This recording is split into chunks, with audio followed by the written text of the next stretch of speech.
দুটো আবেগ যেটা প্রতি মুহূর্তে আমাদের সঙ্গে বসবাস করে, একটা হচ্ছে স্বপ্ন আর একটা হচ্ছে অজুহাত।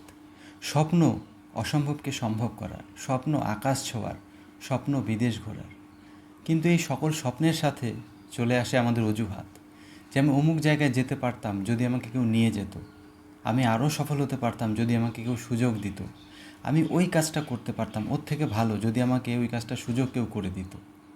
এই অজুহাতগুলো আমাদের সফল হতে দেয় না। তুমি সফল তখনই হতে পারবে যখন তোমার স্বপ্ন তোমার অজুহাতের থেকে বড় হবে। কিন্তু যেই মুহূর্তে তোমার অজুহাত তোমার স্বপ্নকে ছাপিয়ে যাবে, সেই মুহূর্ত থেকে তুমি বিফলতার দিকে এগোবে। তুমি কখনোই সফল হতে পারবে না যদি তোমার অজুহাত তোমার স্বপ্নের থেকে বড় হয়। তোমাকে যদি সফল হতে হয়, তোমাকে প্রতিনিয়ত একটা কাজকে বারবার করতে হবে, নিজের 100% দিয়ে সফলতার দিকে পরিশ্রম করে যেতে হবে।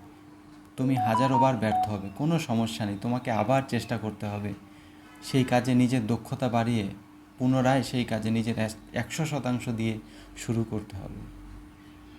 তুমি অবশ্যই সফল হবে, কারণ সফলতা একদিনে আসবে না, কিন্তু একদিন অবশ্যই আসবে।